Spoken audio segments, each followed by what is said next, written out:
The professor mentions parts of the process involved in the formation of Lechuguilla Cave.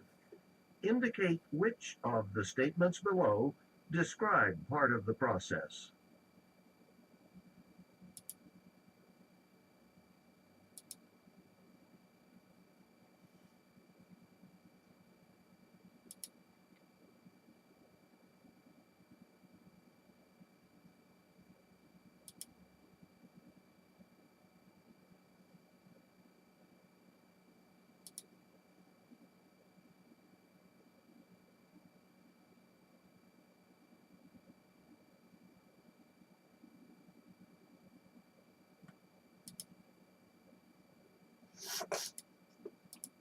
According to the professor, what substance found in surface water is important for the formation of typical limestone caves?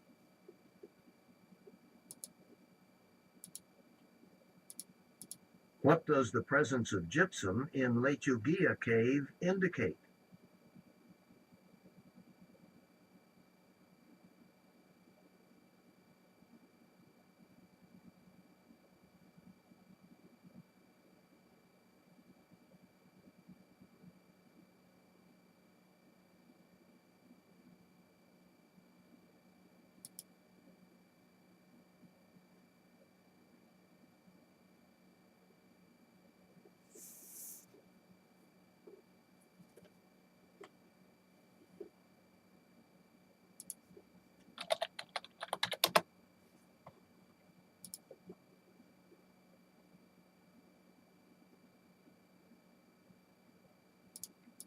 What can be inferred from the fact that Lechuguilla Cave is no longer forming?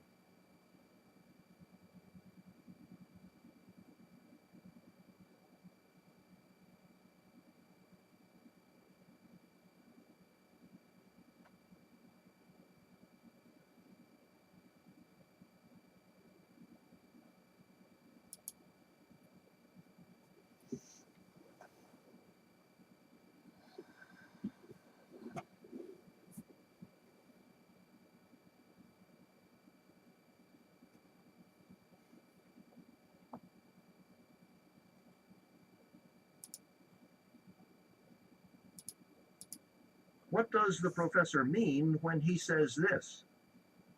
Dry as a bone.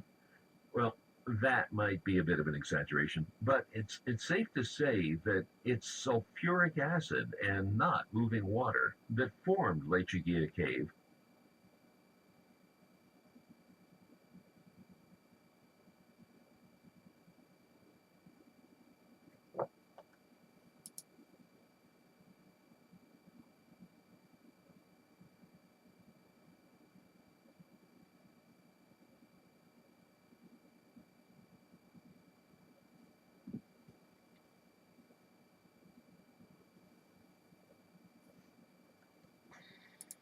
Part of a lecture in a music history class. Up until now in our discussions and readings about the Baroque and early classical periods, we've been talking about the development of musical styles and genres within the relatively narrow social context of its patronage by the upper classes. Composers, after all, had to earn a living, and those who were employed in the services of a specific patron, well, I don't have to spell it out for you. The likes and dislikes of that patron, this would have had an effect on what was being composed and performed. Now, of course, there were many other influences on composers, such as the technical advances we've seen in the development of some of the instruments. You remember the transverse flute, the clarinet, and so on. But I think if I were asked to identify a single crucial development in European music at this time, it would be the invention of the piano, which, interestingly enough, also had a significant effect on European society of that time. And I'll get to that in a minute. Now, as we know, keyboard instruments existed long before the piano. The organ, which dates back to the Middle Ages, as do other keyboard instruments, such as the harpsichord, which is still popular today with some musicians. But none of these has had as profound an impact as the piano. The piano was invented in Italy in 1709, The word piano is short for pianoforte, a combination of the Italian words for soft and loud. Now, unlike the harpsichord, which came before it, the piano is a percussion instrument. You see, the harpsichord is actually classified as a string instrument, since pressing a key of a harpsichord causes a tiny quill that's connected to the key to pluck the strings that are inside the instrument, much the same as a guitar pick plucks the strings of a guitar. But pressing the keys of a piano causes tiny felt-covered hammers to strike the strings inside the instrument, like drumsticks striking the head of a drum. This striking action is why the piano is a percussion instrument instead of a string instrument. Okay, so why is this so important? Well, the percussive effect of those little hammers means that the pianist, unlike the harpsichordist, can control the dynamics of the sound, how softly or loudly each note is struck, hence the name pianoforte, soft and loud.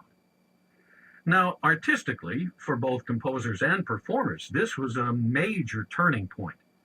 This brand new instrument, capable of producing loud and soft tones, greatly expanded the possibilities for conveying emotion.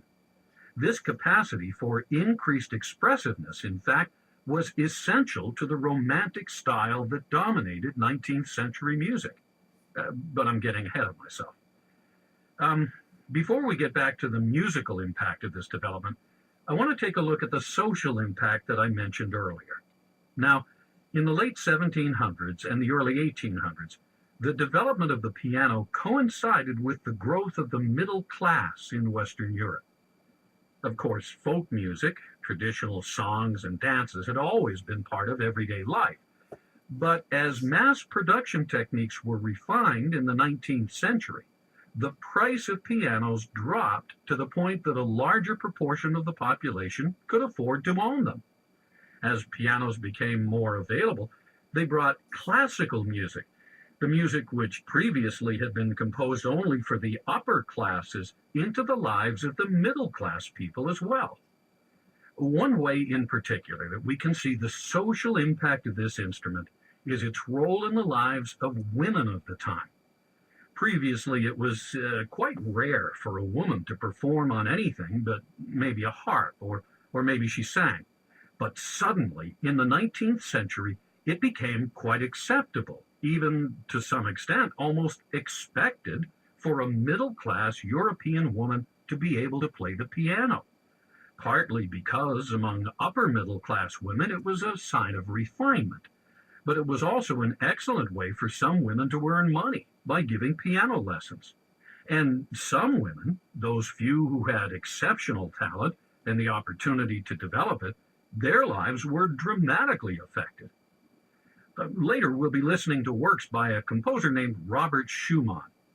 But let's now talk about his wife, Clara Schumann. Clara Schumann was born in Germany in 1819. She grew up surrounded by pianos. Her father sold pianos, and both her parents were respected piano teachers. She learned to play the instrument when she was a small child and gave her first public recital at age 9. Clara grew up to become a well-known and respected piano virtuoso, a performer of extraordinary skill, who not only gave concerts across Europe, but also was one of the first important female composers for the instrument. What is the lecture mainly about?